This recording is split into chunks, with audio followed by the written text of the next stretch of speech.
1 hour webinar for Tableau. Uh, and we'll be talking about the fundamentals on how we can use the application, especially for data analysis and data visualization. If we talk about Tableau, there's a lot of things to cover, no? But of course, we have a very limited time for today. So please bear with me if I will use some technical terms or jargons as we go along with our discussion. Uh, to guide you with this webinar, let me just start muna with some few pointers that we will be covering. Of course, again, as I have mentioned, there's a lot of things to cover with Tableau, and with very limited time, I hope we can cover the rest. But uh, I would like to ano no to make sure lang din na ma-cover siya mas maigi dun sa demonstration instead of doing a lot of theoretical aspect. Okay? So in summary, we'll start muna with some of the data sets. So we'll import some Excel or flat files going to our Tableau.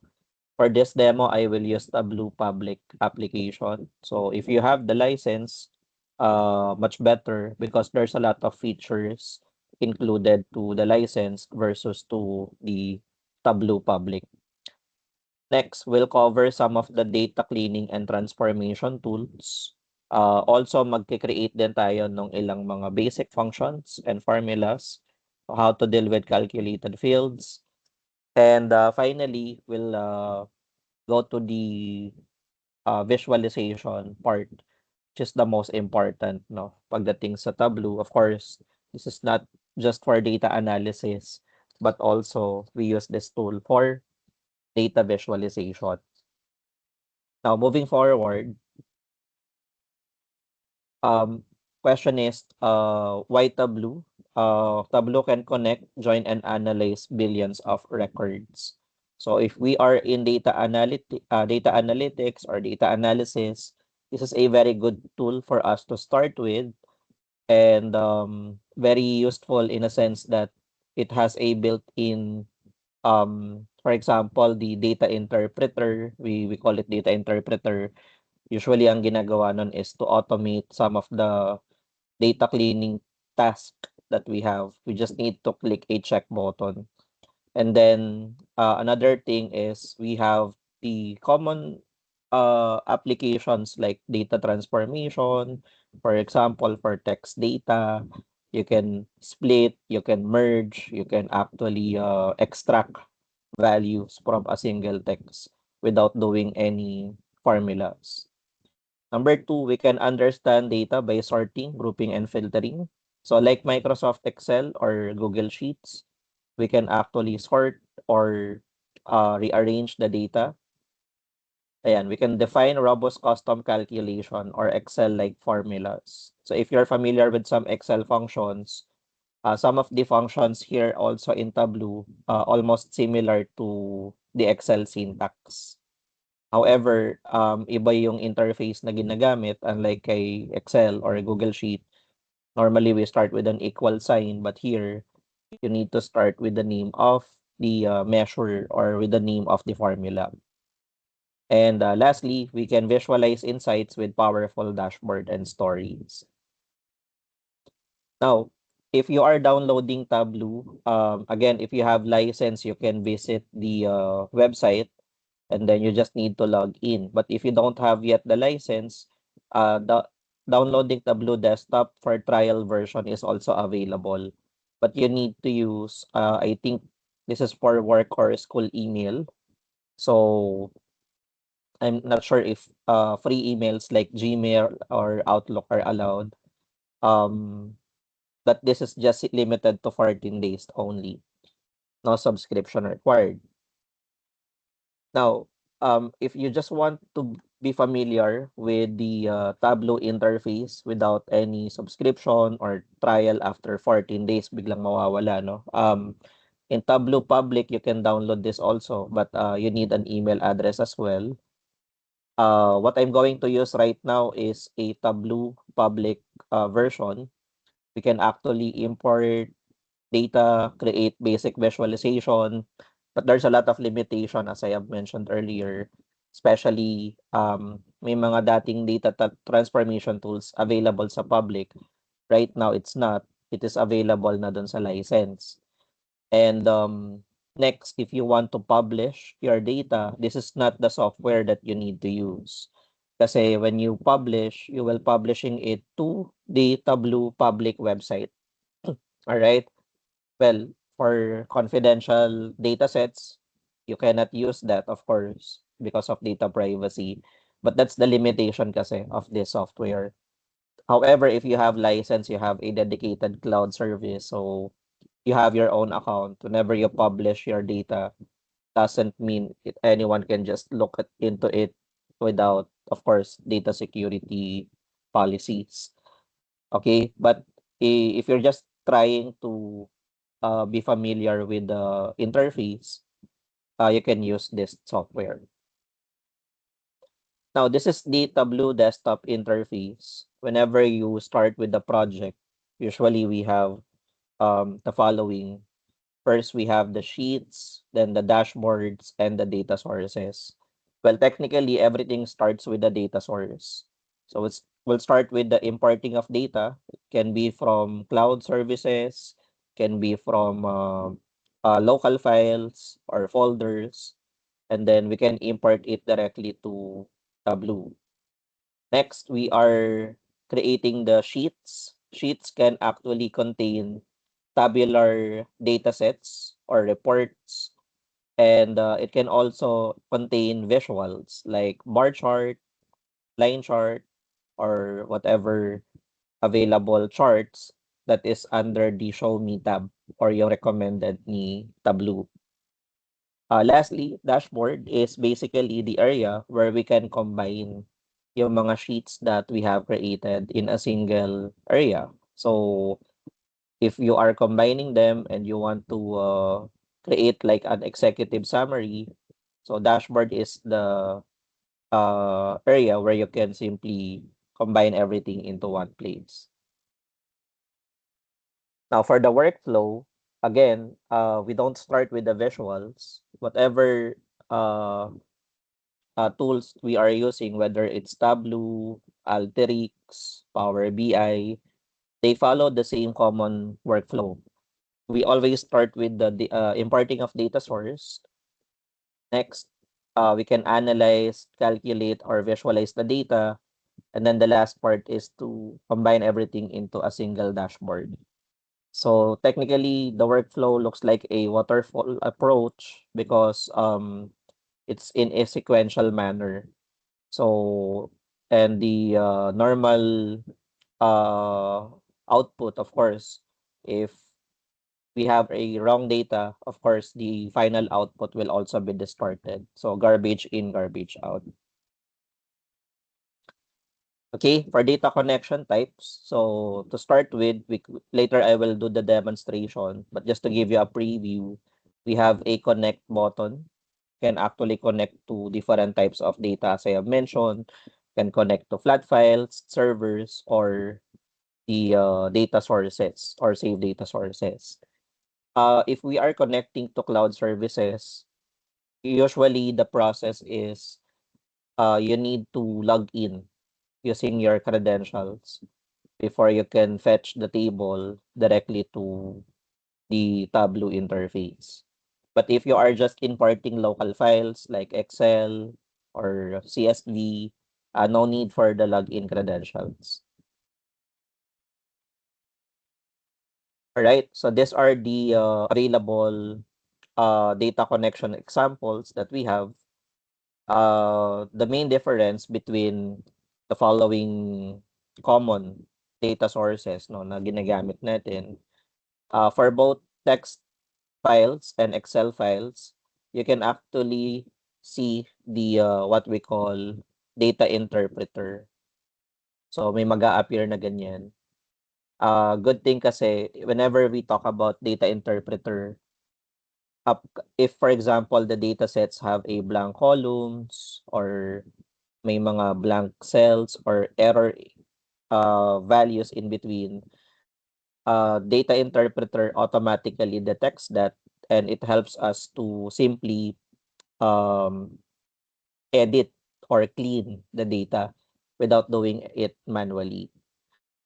Um, However, if you are connecting to a database like SQL Server, MySQL, or PostgreSQL, data interpreter is not available.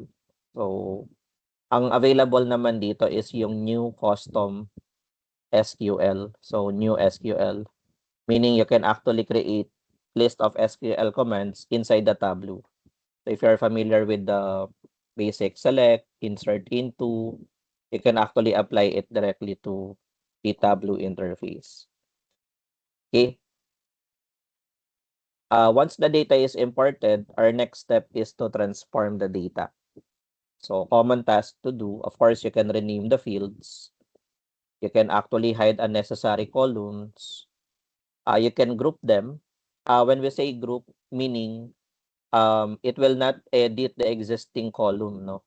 It will actually add another categorical column. For example, you can actually group age. Instead of doing if condition, I want to create a group based on age. Anything that is greater than 60 is senior, all right? Greater than equal to 60 is senior, and then the rest is adult. So you can actually group them based on the groupings, no? Well, based on the criteria pala. We can also group text values. We can also group dates. Usually yung mga dates yung parehong January, nilalagay natin sa January na month name. So we can actually do it like that. Now, pivot is optional unless you need to convert your columns to rows. Okay, there are some instances na we need to transpose some of our data sets. Usually we call it pivot, but again, this is case to case basis. And the last one is a split. Split means extract. Recently, split is available in the Tableau, what we call this, Tableau Public, no? But it was not available as of the moment. I think they changed is to custom split, but split is now available in the licensed version. So those are the updates recently. Ano po yung split? It will actually extract, for example, you have a column that display the email address. You can actually use a split. So you can create a separate column for the username and the domain name. So technically, it's an extract function. Parang text to column siya ni Excel. But again, recently, it was not available for Tableau public. Ito, custom split yung available na makikita natin. But the split action is not available. Okay, and we can also apply different ways to combine data. So we have what we call the relationships, joins, unions, and blending. We will not cover everything. This is just an overview. But when we talk about relationships, it happens in the logical layer, just to give you an idea, no? And then the joins and the unions happen on the physical layer naman po. Logical is actually the overall, while physical is part of the logical tables. So for example, you have table 1 and table 2. We can double click this table and then we can see the physical value of that. We can also double click number 2 so we can see the physical value of that. Inside the table, when we do physical changes, we can join them, or we call it merge. And we can also create unions. Unions, it means we are appending to our more tables. So in merge, dumadami yung column. In unions, dumadami yung rows. In the logical layer, what we are doing is we are creating relationship between the tables. I think this is more effective in so many cases, even if you're familiar with Power BI or Power Pivot data model. We normally suggest that create relationships instead of merging them, or sorry, creating joins or unions. How in that case kasi pag joins or unions, lumalaki yung file size eh. Dumadami yung columns, dumadami yung rows. But when we talk about creating table relationships, meaning it will not duplicate the records, but it will allow you to reuse. You are reusing or recycling the available data from the other table. Okay, that's basically the overview on that. Now, for data blending, this is actually combining different data sources. So, pwedeng galing sa SQL or Excel, and then you're combining them in a single table. Okay, so that's for combining data. Later, we will have a short demo on this. So, for you to see what are the applications and the effect of this dun sa ginagawa nating mga projects. Okay, so as I mentioned, we have logical and physical layer. Layer actually contains the relationship, while physical layer, this is where you can do append or unions and joins. So this is the interface. This is how logical layer looks like. Meron siyang parang noodles or yung line for creating relationships. When we double click each of this table, we can see the physical layer. Inside the physical layer, we can merge or we can provide union. Okay, lastly, and then we'll go to our demo file. This is the sheet interface. This is where we can actually create yung ating mga visualization. Now, inside the sheet interface, basically everything is drag and drop. But let me just mention again some terminology that is very important as we understood or studying this application. On the left, we have the list of fields. We call it dimensions and measures. So they are separate. When we say dimensions, basically they are quantitative or descriptive fields. While when we're talking about measures, ito naman yung mga quantitative or numerical fields, usually ginagamit for calculations. Okay, here we have the page shelves, the filter, the marks card.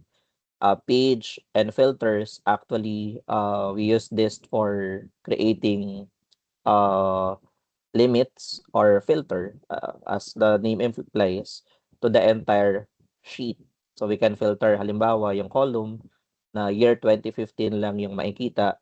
You can actually set that up under the filters area. Now, the marks card provides the options to improve the appearance of the visual. Okay, we have there, for example, the color. This is very self-explanatory. You can set up color per specific legend, right? Or you can actually improve the size. You can also add labels and text, detail, and some tooltip.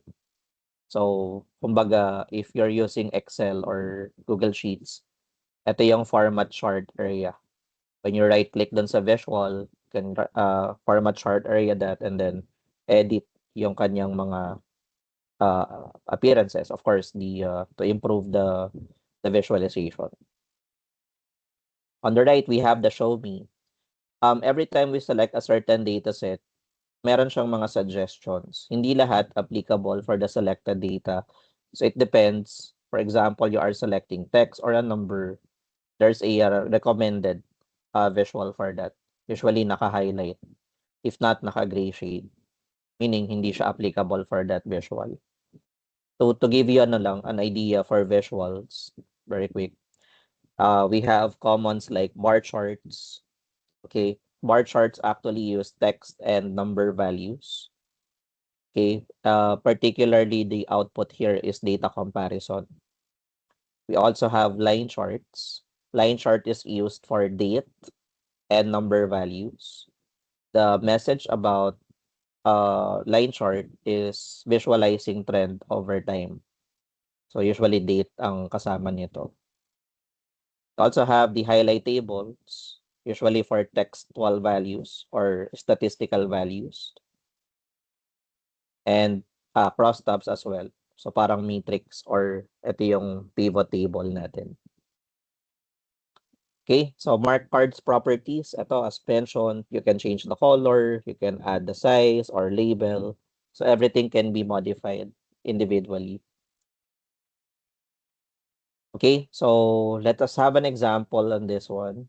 Let me just go to the file to give you a demonstration on how we can start with a Tableau project. So recently I have installed here a Tableau 2026.2.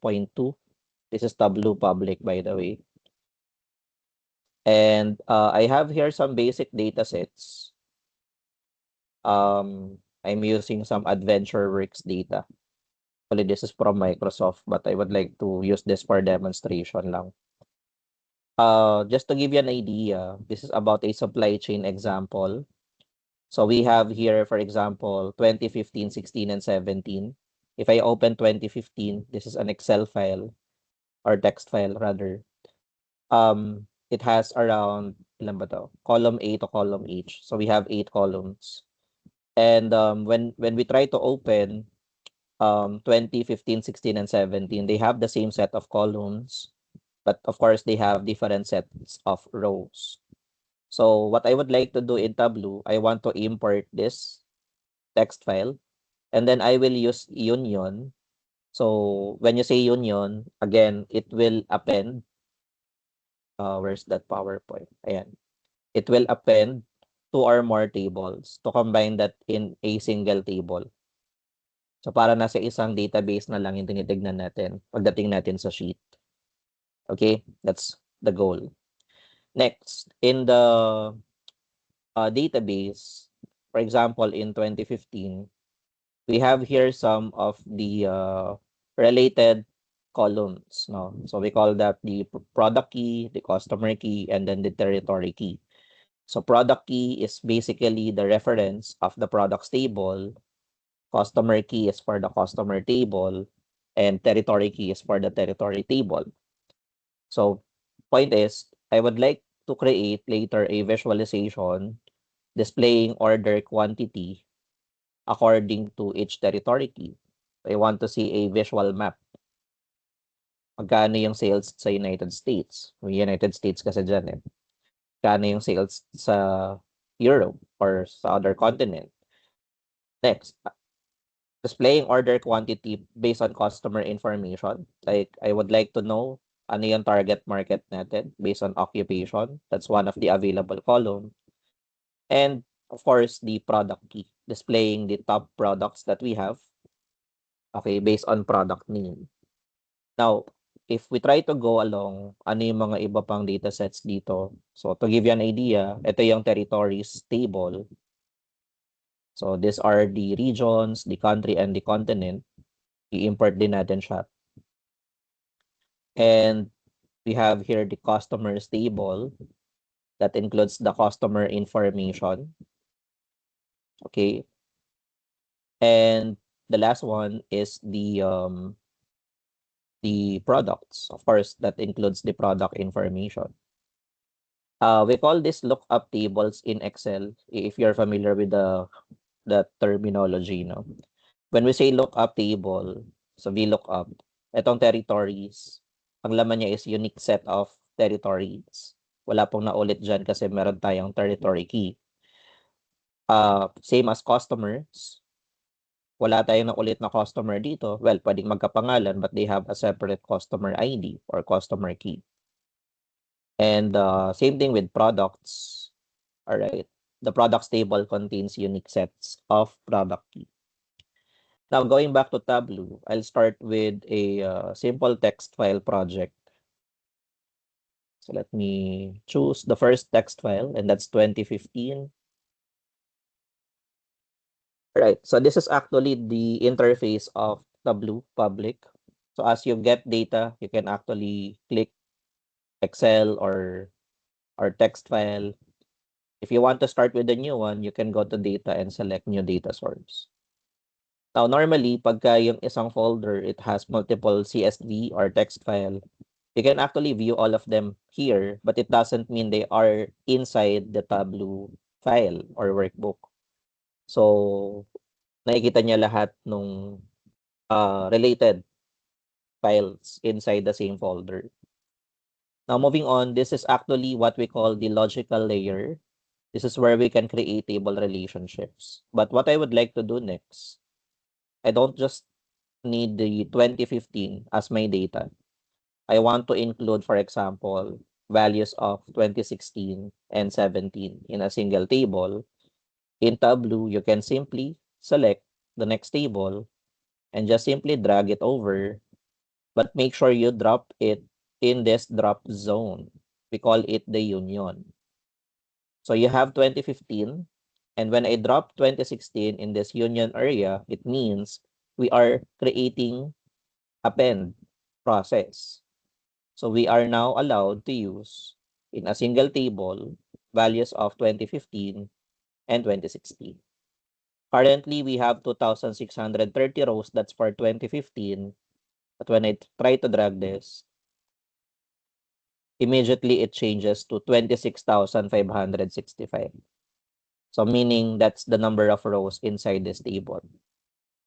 Now, one more. Let me drag 2017. So I can simply drag and drop it over here. And the total is 56,046 rows. Okay. I think we can rename this. This is our AW sales table. Whenever you rename something, this is actually a short description of what you would like this table to become. Or instead of displaying adventure works, it's a lot of things to add in. I create an acronym AW and then sales. Sales, it means a combination of three different files, 2015, 16, and 17. Now, the good thing about this is once there's a update from the original raw data, okay, all we need to do is to refresh. There's a refresh button in the data source. So you don't need to do it again. You don't need to drag and drop everything. All right. You can just simply click the refresh button and Tableau will just get all the available records from the existing table. Okay. Um, so whenever we double click this portion, we can see the physical layer. And in this case, this is the physical layer. Currently, we are looking at three tables. Or you can simply right click here and then select edit union. So there you can see that we have three tables all at once in a single block of logical layer. Moving on. Now, the next thing to do, let's check first, of course, the content. By the way, you can display, there's a display down below. This is the metadata display where you can see the columns. Where we also have the data source display. This is the content of the table. Earlier, when we tried to open this in Excel, we saw the same set of values. Well, you can actually change or update them. So there are some tools we can use to transform or to sort this one. But I leave it as is. I think all data types are correctly applied naman. But for example lang, no, let's say nakakita ka ng date column and I don't think this is a date formatted column. You can click this, you can change that data type for this specific column. But the good thing with the latest Tableau, I think even though we are not using the data interpreter here, yung mga columns, especially the data types are correctly assigned naman. Okay, next. I'd like to add the following tables earlier that I have mentioned. So I want to create a relationship between the sales and territories lookup. Currently, we only have here territory key, but we don't know yet what is the meaning of territory key number 1. So what is the meaning of territory key number 4? Now, in order for us to know the exact value of what territory key means, we can simply drag territories to the logical layer. Simple as that. And it will ask us to create table relationship in between. But for the meantime, let me see and check this one. Uh-huh. All right. So here I would like to create a table relationship between the sales and territory key. I would like to use the term primary key and foreign key. So that's basically what we are connecting here. Primary key can be found in the territories table, and basically that is sales territory key. When you say primary key, that is the unique identifier. Now in the sales, how do we match sales territory key? We can choose any field available in the sales. Of course, it's not customer key, it's not order line, it's not order quantity, it's not product key or dates. So we are talking about territory key. This is actually the exact match we are looking for. In Excel, when we are talking about table relationship, ang pinaka-basic nun yung VLOOKUP, diba? So you're matching keys then with that. It's the same way as the Tableau. Now, what happened is, ayun, when I match territory key and sales territory key, here comes the territory key preview. So we have 10 of that. That's good. And we're able to reuse this later as part of the visualization. We don't need to add columns of territory key or country name here. As long as table relationship is available, we can always reuse values inside the territories lookup. Okay? In the same way, I would like to add customers table.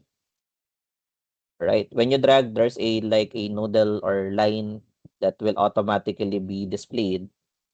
Let's see. Ayan.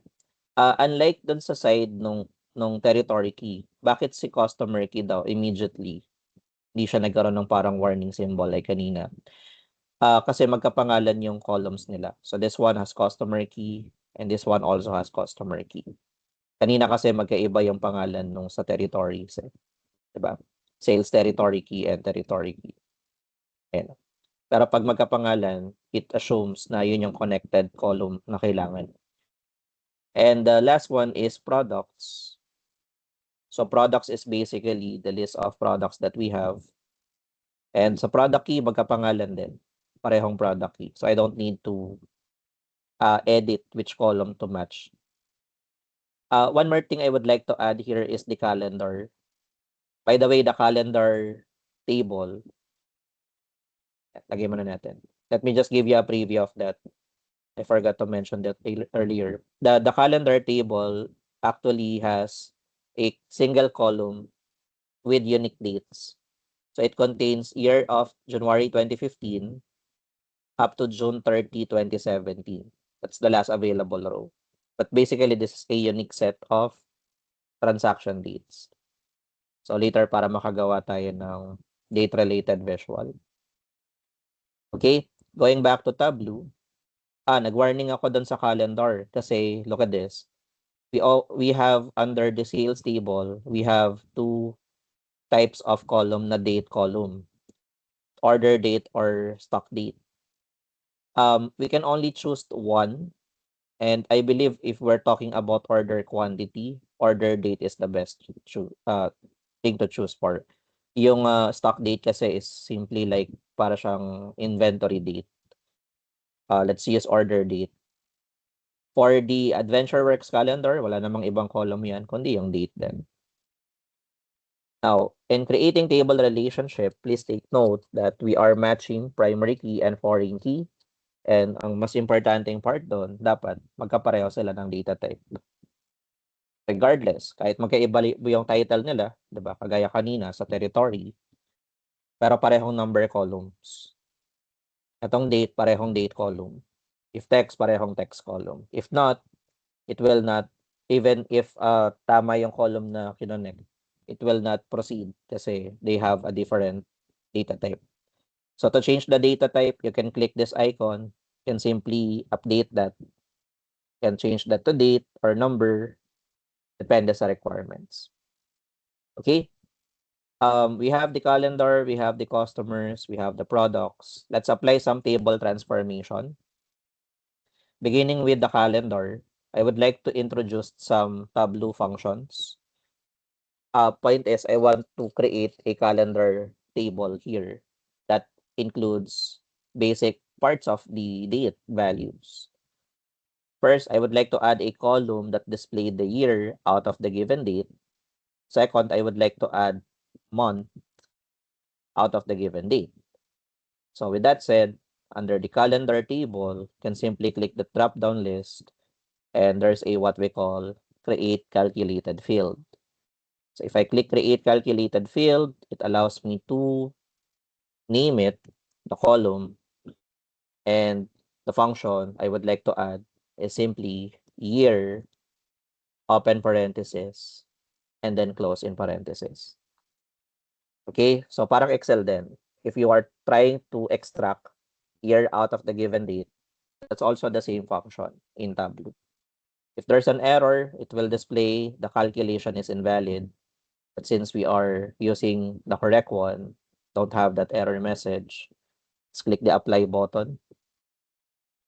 Immediately, it will add a column that will display the year out of the given date. Please, yung output kasi natin is may comma. So please disregard that for now. But we can reformat it later pag nasa visual na tayo. Okay, in the meantime, let me go back and click the drop-down list. Another calculated field I would like to do here is simply displaying the month out of the given date. No, so this is month, and then apply. So whatever columns we are adding here in the data source can be used sa mga succeeding steps natin. Like if we are doing sheets or dashboard, you can also see month and year immediately. Okay, now let's go to the customer table naman. For customer table, these are the available information, as you can see. And we will apply some basic data transformation tool for this. Number one, let's say I want to display the full name of the customer. So how do we go about it? So we have the prefix, we have the first name and the last name. Well, in that case, we will use the concatenate. Going back, let me dito na lang ako sa customer key. So let me add or click create calculated field. And if we are displaying the full name, we need the columns. Okay, so to begin with, I'll start with prefix. And when you type the keyword prefix, as long as column siya, we have here the IntelliSense that can help us to autocomplete. So I'll type plus. Plus means the ampersand in Excel, or we call it the concatenate. And we are using single quote instead of double quote when we're talking about character separation in not in Power BI, in Tableau. In Power BI, it's double quoted. Then we have plus, and then we have first name. Okay, so first name is available, plus single quote, space, single quote, plus, and then the last name. Last name. All right. So if you're done, here, the name is full name. Just click the apply button. All right. And let's see. Okay. Dagdag ba? Ayun, nasa dulo. So the output looks like this. Simply have the full name. You want to edit, I think we can right click here. Edit. There's an edit button. And edit the formula. Let me add something here. For example, I want this as, let's see if available. There's a proper case. Ayan. So proper, it means converting the data into a proper case statement. Ayan. Para mas maganda yung output. Yung first letter lang yung capital. In that case, you can add proper in between the concatenated values. So close parenthesis at the end and then click OK. Alright, so originally from the data source, we don't have full name, but in the Tableau interface we have, and we can use that. Okay, next, one more example. Let's say I would like to group the data. Let me use annual income. So create group. We can group the data based on the annual income. So I'd like to group them based on 4 brackets. Okay, meaning, sorry, dito ako galing sa annual income, I click the drop down and select create group. So every 50,000 daw. Let me group 170, 160, and 150. This is one group. We call this very high income. All right. So think group. Okay. Next, another group there is 130, 120 hanggang 100.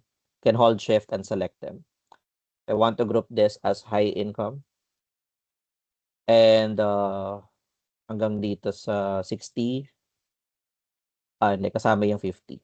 Yan. This is average. And the last group is the remaining. This is low income. Right? So we have 4 groups. And then I'll change this. This is income level.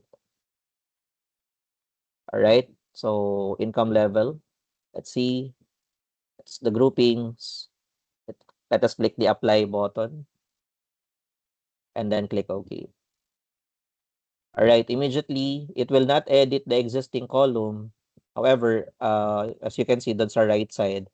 We have produced another column for the groupings.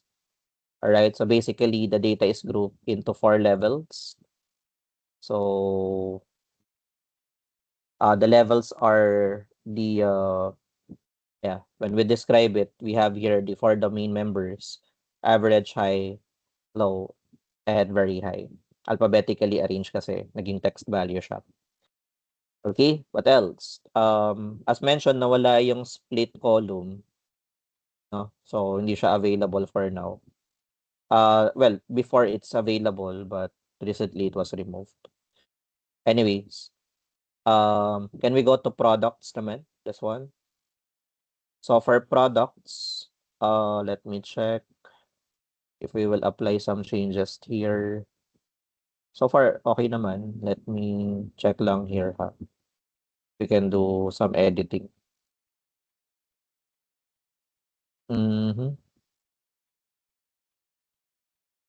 I think wala namang papalitan. Dito tayo guys sa territories. For territories, I would like to produce a column that display continent names in uppercase. Oo. So, gagawin natin siyang uppercase. So, we'll create a calculated field for that. And we'll type continent. Tapos, continents na lang, no, with this. Kasi yung original wala eh. And then, I'll just add the upper case statement here. And then close. So upper, it means you are converting values into capital letters. Para maganda siya mamaya dun sa report na gagawin natin. Pagka continent, naka-uppercase tayo. Okay, so those are some of the applications and table transformations that we can do. Lastly, ito i-aando ko lang ha, but let me just show you guys the practice on how we can use the merge. Yung merge basically, or yung unions, as I have mentioned kanina, joins pala, sorry, joins. Para siyang VLOOKUP. Technically, it's a VLOOKUP in Tableau.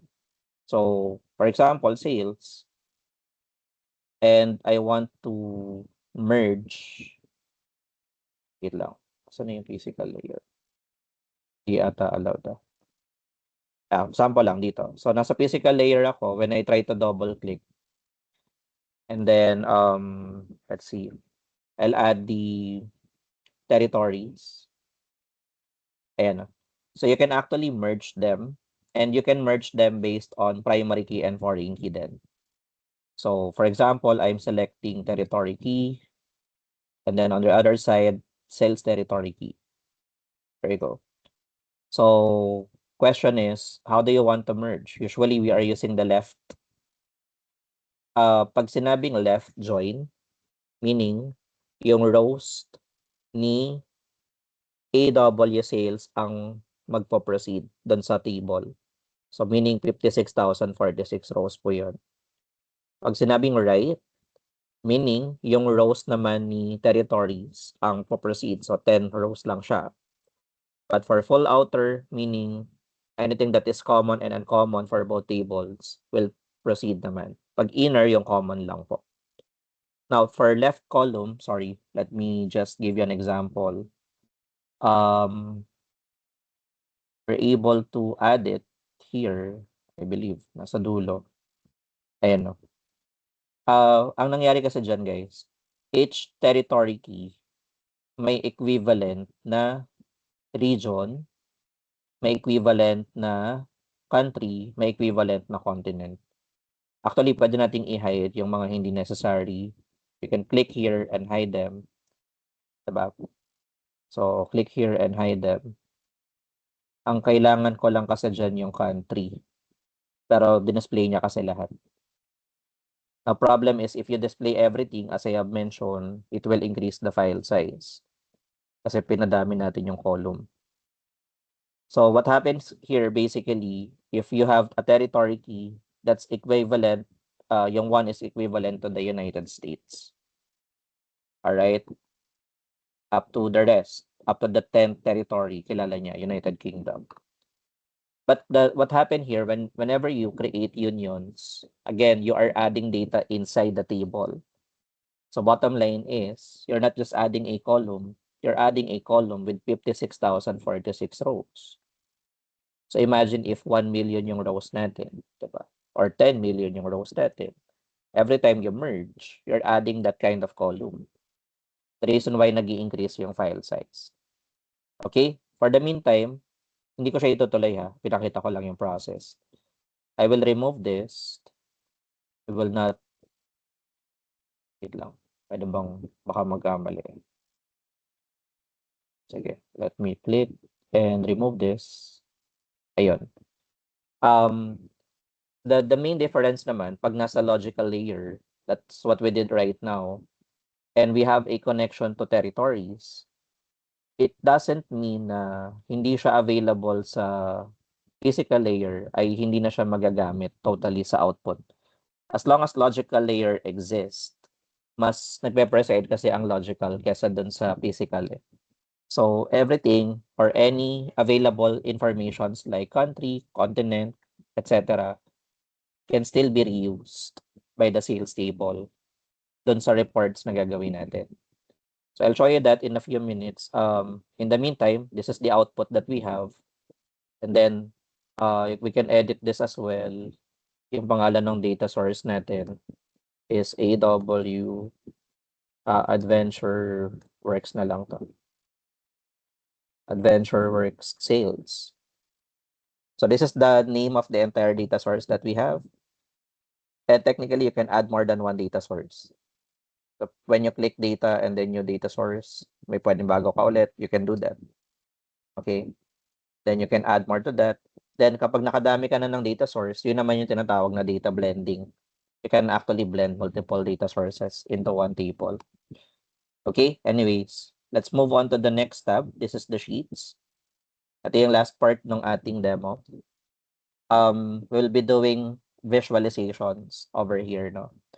So once the data is available, you can find it here. And these are actually divided per the table name. So we have the calendar, the customers, the products, the territories, and the sales. All right. You can also see in between, like for example, sa customer, there's a thin line in between this area. Okay. It's because the data is separated by dimensions and measures. Dimension means data that is descriptive. Dimensions is basically the category.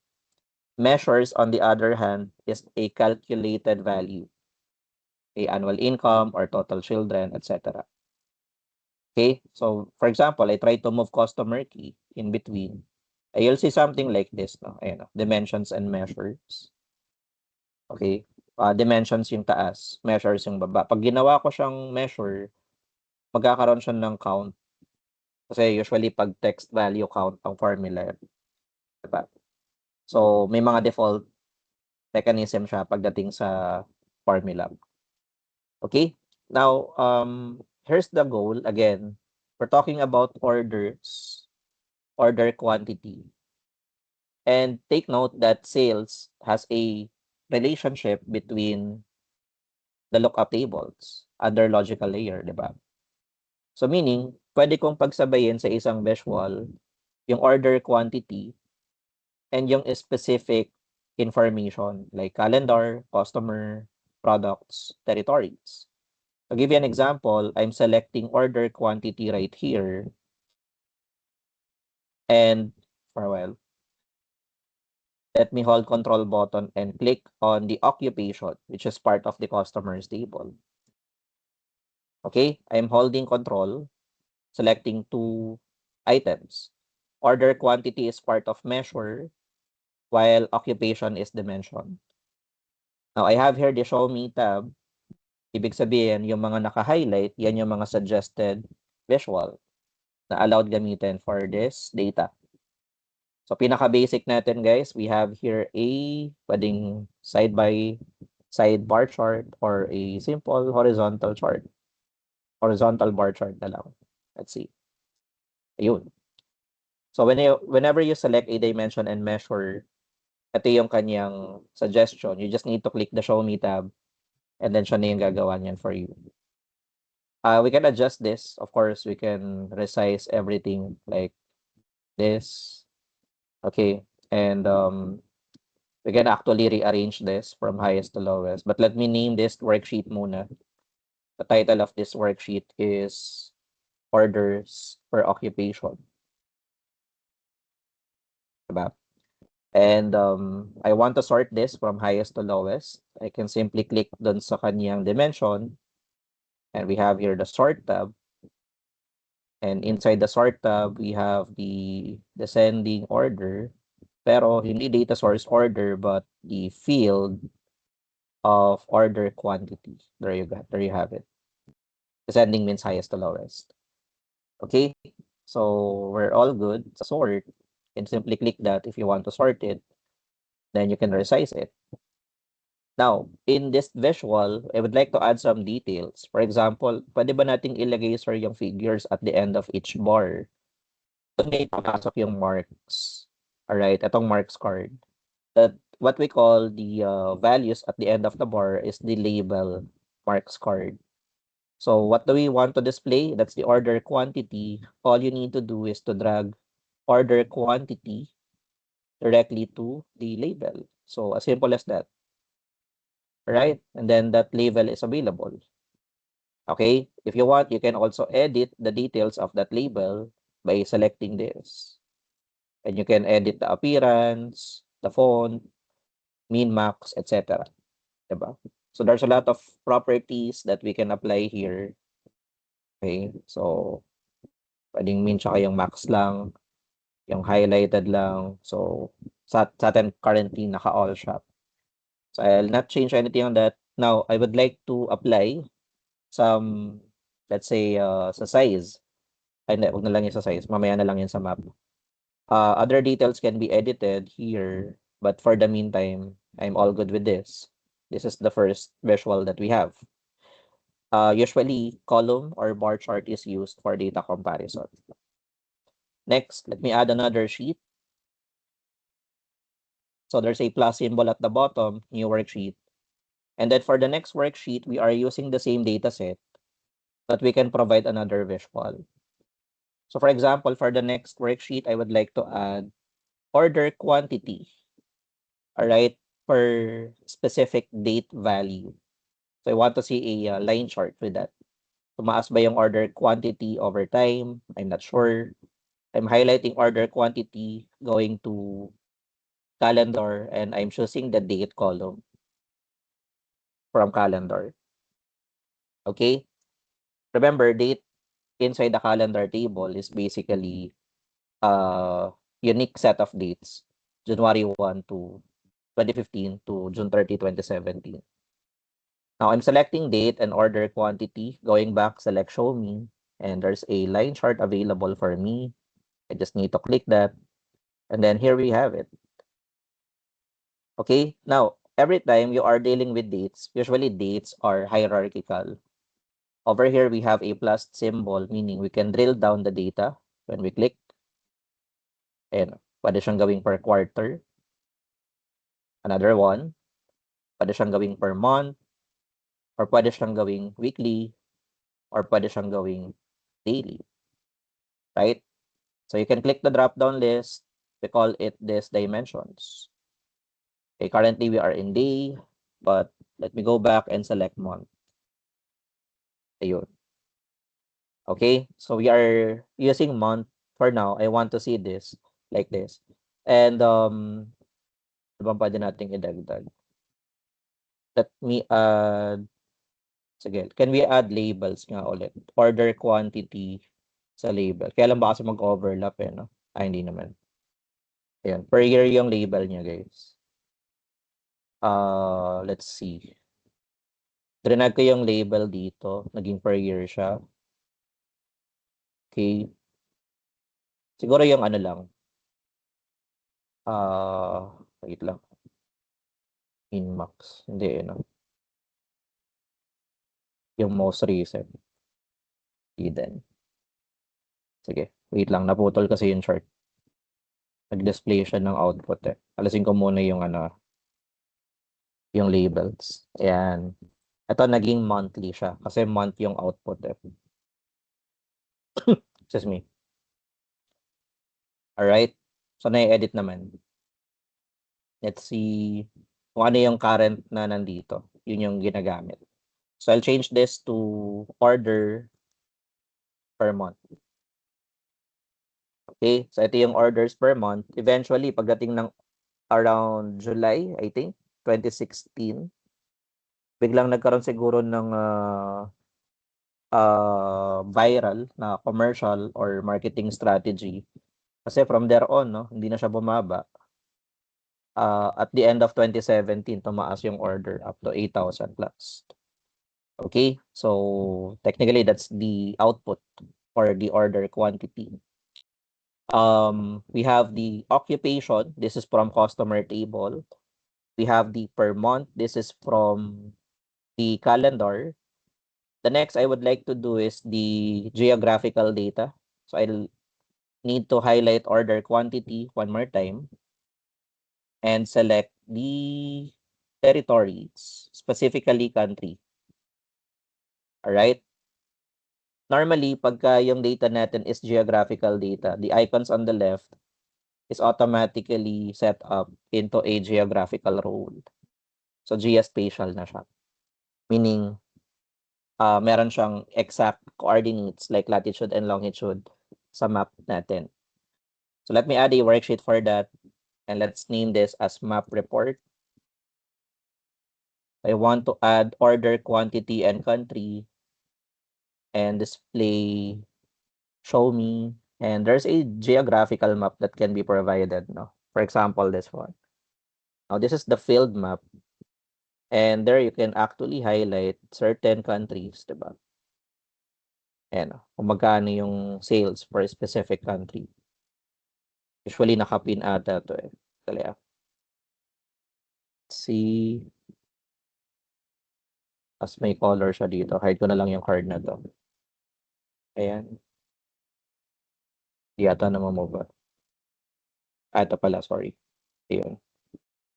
So, yan. Nasa-zoom in at nasa-zoom out din yung map. So, parang Google Map siya basically. Let's see if we can... hindi siya parang Google Map. Let's see if ano yung mga may edit dito. Okay, let's say details. Background layers, no? Tsaka map options. Ayan. So, for background layers, ayan. Pwede nating idagdag yung street lights. Diba? Kaya lang medyo ano to eh. Hindi ko sure yung updates dito kung eksakto. Country names can also be provided. Ayan. May mga country names na nakalagay. Alright, so anyways, those are the layers available for map. And recently kasi nag-update siya guys. Unlike nung dati, may mga konti lang yung mga pwedeng i-apply dito. Okay? Anyways, so that's for the map. Let's see some details. Wait lang. Anyways, sige. This is for map report. Now let me go back to So far, we have the occupation from customer, we have order per month from calendar, and we have map report. This is from the territories. Now, the last visual I would like to do here is the products. So this is orders per product. So orders per product, we have order quantity, and then we have products lookup, product name. Yan. Product name tsaka order quantity. So show me, and I would like to use a basic, pwede ba to? Column chart. Ayaw, for a while. Let's see a text table, and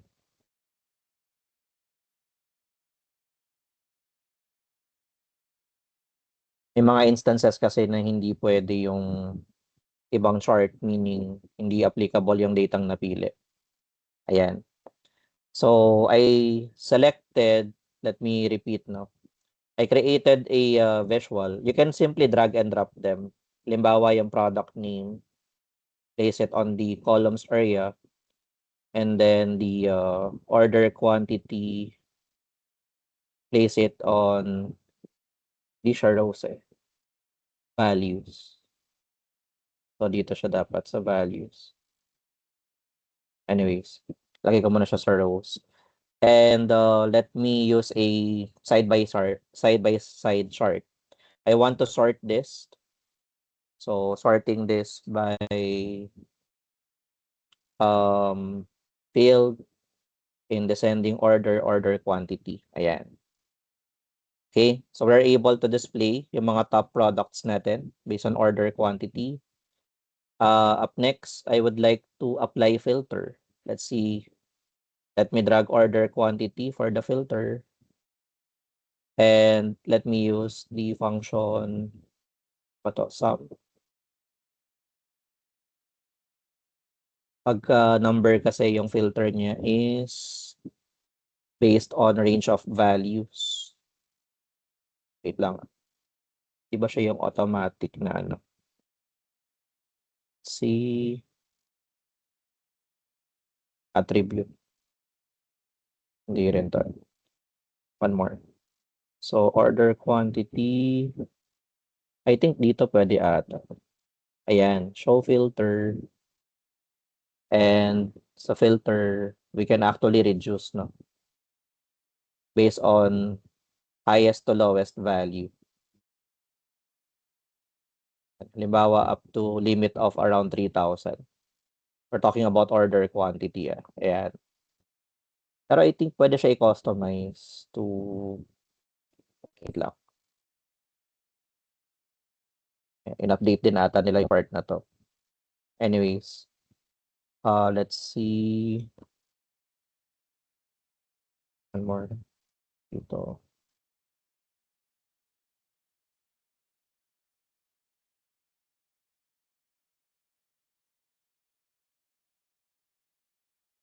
Naging numerical kasi yung value niya. What I'm looking at is yung top 10. Before kasi isang click lang dito, available na yung top 10. Yun sana yung gusto nating ipakita. Anyways, let's look at into this muna. At least ang minimum is around 2,500. Ay, konti lang. Siguro mga 1,500. Ayan. So, for 1,500, ito yung mga top products. Ano yung mga products na may na-order from the highest value up to the 1,500. And then let's add labels again. So by just adding order quantity sa label, then you can find these values on top of each bar. Okay, so we call that all orders per product. So technically, if you try to look at these examples, we are able to use values of product name, country name, the calendar date, and the occupation from customer. Pero wala at hindi yun nag-exist sa sales table. When you go back to data source, ang sales table lang po natin is the following. Diba? It's because of the logical layer provided through table relationship. Ang bottom line is hindi nag-increase yung file size, but we are still able to use all the necessary resources na kailangan for visualization, 'di ba? So nagagamit natin wait lang, yung values, yung yung mga occupations, yung mga dimensions, even if they are not existing in the data table. Alright? Hindi nag-increase yung file size in the same way. Finally, if you want the sheets to be displayed in a single area, that is what we call the dashboard. So I will end here. So you can simply click new dashboard. And sa dashboard, you can rename that. Let me name this as dashboard AW sales. And here are the sheets available. You can even adjust the size. This is basically minimum size that we have. But we can simply range this to 1 to 80, for example. Ayan. Full HD. 1 to 80, 720 yun, diba?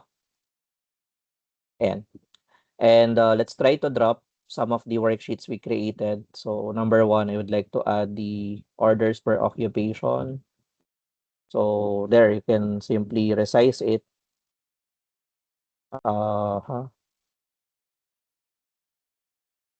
Nakaano kasi to eh. So kailangan siyang i-float muna. Ayan. Saglit ah.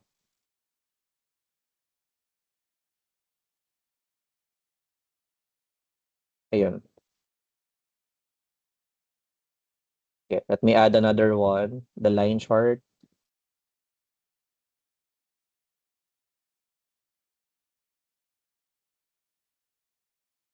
Tiled. Ayan. So you can actually drag and drop them. You can simply design it. Ayan. In one place. And then, ito yung orders per product. Kaya lang yung per product pala na tanggal ko yung filter. Let's see. Pero hanggang dito muna. Ayan. Tapos, I'd like to remove yung mga null values. I think sa filters yan. So, edit filter.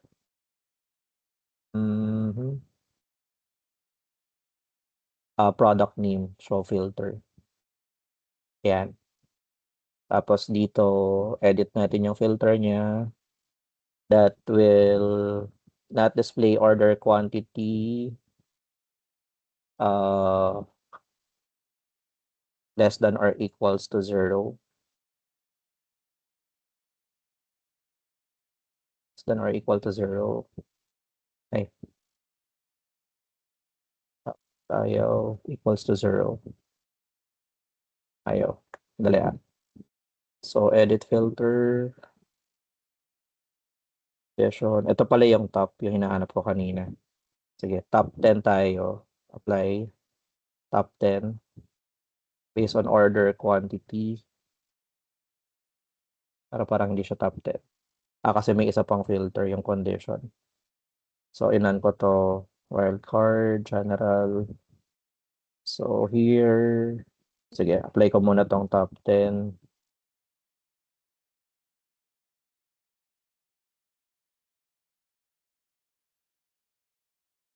Anyways, huli ko muna to ha. And then, let's go back to dashboard. Ayan o, ayan.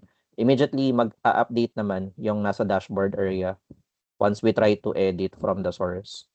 Pero, problem ko lang minsan dito is yung spacing. Everything can be modified naman. Let's see. Dali ah. Try nating i-drag si orders over here. Ayan. And then si per product dito. Ayan. Okay. So, filters are available. May filters kasi yung per product natin. So, based on top 10 order quantity. Ito yung pasok dun sa kanyang filter set. I think na-modify pa rin naman yung details doon. But medyo shorten lang yung time natin. I cannot show everything dun sa mga details. Okay, in the meantime, ito yung pinaka-dashboard na naging output natin. More than that, you can actually add some filters and slicers and you can actually interconnect them. For now, hindi pa interconnected to eh. We can simply click the map, halimbawa United States, and then it will filter everything then. So dynamic dashboard na siya in a sense. And when you publish this, share it to other end users, they will consume your report based on how you do it. Okay, but of course, whenever you publish, it doesn't mean they can also see the data, ha? They can only see the view for the dashboard area. So medyo limited yung data source dun sa viewer ng report natin. And that's good. That's what we would like to apply most of the time. But in Tableau Cloud Rent actually, pwede kayong mag-collaborate doon. Pwedeng nasa same workspace tayo and then we can actually build the same reports and dashboard. Or you can see yung mga pinapublish ko kung nasa same workspace yung ating account. So something like that can be applied in the Tableau server. Okay? So bottom line is, recap tayo. Pagdating sa Tableau, tatandaan natin yung workflow natin. Alright? So the workflow goes like this. Starts with connecting, joining, and filtering raw source data, analyze, calculate, bend, and visualize data, and finally, combine everything into a single dashboard. Alright, doon sa mga output na nagawa natin sa Sheets. Alright, so that will conclude this short webinar for today.